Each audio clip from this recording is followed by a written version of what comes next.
कभी सोचा है कि जो हमें दिखता है क्या वही सच है या सच कुछ और ही है।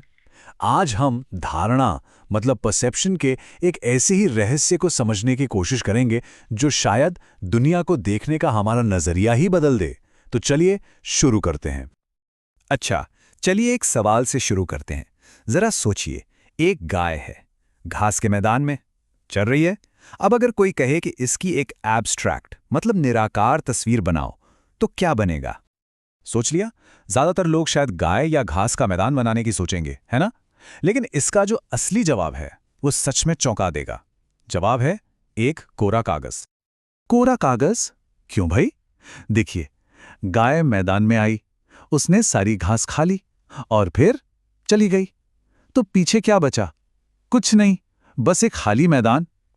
और यही तो है उस पूरे सीन का निचोड़, उसकी सबसे सच्ची एब्स्ट्रैक्ट तस्वीर। तो ये पहेली सिर्फ एक मजाक नहीं थी, ये हमें सिखाती है कि हम सब एक ही दुनिया को कितनी अलग अलग नजरों से देखते हैं। और शायद इसीलिए ज्यादातर लोग उस कोरे कागज वाले जवाब तक पहुंच ही नहीं पाते। तो सवाल ये उठता है कि आखिर ऐसा होता क्यों है? क्यों एक ही चीज का मतलब हर किसी के लिए अलग अलग होता है? क्यों एक इंसान की सच्चाई और दूसरे की सच्चाई में जमीन आसमान का फर्क हो सकता है? इसे ऐसे समझिए, मान लीजिए 100 लोगों को एक ही फोटो दिखाई जाए। पता है नतीजा क्या होगा? 100 अलग अलग कहानियां। कोई उस तस्वीर के चमकीले रंगों पर ध्यान देगा, कोई शायद उसमें छिपी उदासी को पकड़ लेगा, और हो सकता है किसी को उसमें एक ऐसी कहानी दिख जाए जो किसी और को नजर ही ना आए। और ऐसा होता इसलिए है क्योंकि हमारी आंखें सिर्फ देखती नहीं हैं, हमारा दिमाग उसे अपनी कहानी में ढाल लेता है। हमारे पुराने अनुभव, हमारे जो गहरे विश्वास हैं और उस पल हम कैसा महसूस कर रहे हैं, ये सब कुछ मिलकर हमारी अपनी सच्चाई बना देते हैं। इसको एक और तरीके से समझिए, जैसे कोई कलर ब्लाइंड होता है तो वो लाल और हरे रंग में फर्क नहीं कर पाता, है ना? ठीक वैसे ही कुछ लोग मनोवैज्ञानिक रूप से मतलब मेंटली कुछ गुणों के लिए ब्लाइंड हो सकते हैं। वे किसी की ईमानदारी या दयालुता जैसे गुणों को पहचान ही नहीं पाते, भले ही वो गुण उनके ठीक सामने क्यों ना हो। अब मन में ये सवाल आ सकता है कि ठीक है, हम सब अलग अलग देखते हैं, तो इससे क्या फर्क पड़ता है? फर्क बहुत बड़ा है, क्योंकि ये अंतर हमारे रिश्तों पर, हमारे फैसलों पर और हमारी पूरी जिंदगी की कहानी पर बहुत गहरा असर डालता है। असल में होता यह है कि हम में से ज्यादातर लोग एक, जिसे कहते हैं काम चलाओ अंडरस्टैंडिंग, उसके साथ जीते हैं। मतलब हम किसी से मिले, उसके कपड़े देखे, बात करने का तरीका देखा और बस तुरंत एक राय बना ली कि ये तो बड़ा होशियार है या ये बड़ा घमंडी है।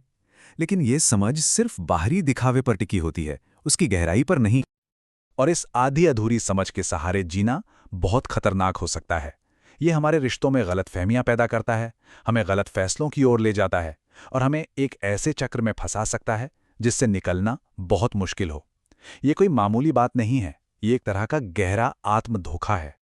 तो सवाल ये है कि अगर हमारी नेचुरल अंडरस्टैंडिंग इतनी लिमिटेड और धुंधली है, तो क्या हम कभी किसी को या किसी चीज को सच में समझ सकते हैं?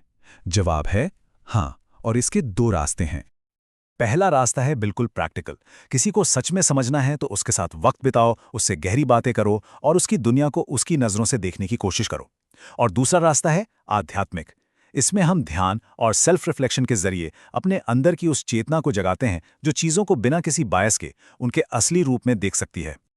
चलिए इस दूसरे यानी आध्यात्मिक रास्ते को थोड़ा और समझते हैं।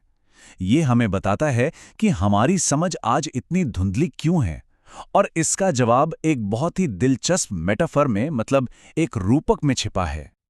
और वो मेटाफर ये है कि हमारी आत्मा एक बैटरी की तरह है और जन्म जन्मांतर के इस लंबे सफर के बाद हम सबकी ये बैटरी लगभग डिस्चार्ज हो चुकी है। तो इस डिस्चार्ज बैटरी का मतलब क्या हुआ? इसका सीधा सा मतलब है कि हम ये भूल गए हैं कि हम सिर्फ ये शरीर नहीं बल्कि इसके अंदर की ऊर्जा हैं, आत्मा है। और हम जितना ज्यादा खुद को सिर्फ अपना शरीर समझते जाते हैं, हमारी असली शक्ति और चीजों को साफ साफ देखने की क्षमता उतनी ही कम होती जाती है। कहते हैं कि एक समय था जिसे स्वर्ण युग या सतयुग कहा जाता था। तब आत्माएं पूरी तरह चार्ज थीं, 100%। उस दौर में लोगों के मन में जो होता था वही उनके कर्मों में भी होता था। इसलिए वो एक दूसरे को बिल्कुल साफ साफ और सही सही समझ पाते थे। कोई गलतफहमी की गुंजाइश ही नहीं थी। तो आखिर में सवाल यही बचता है, अगर हमारी समझ की बैटरी डिस्चार्ज हो गई है तो इसे फिर से पूरी तरह चार्ज कैसे किया जाए, ताकि हम दुनिया को और एक दूसरे को वैसे देख सकें जैसे वे असल में हैं। सोचने के लिए एक बहुत गहरा सवाल है ना।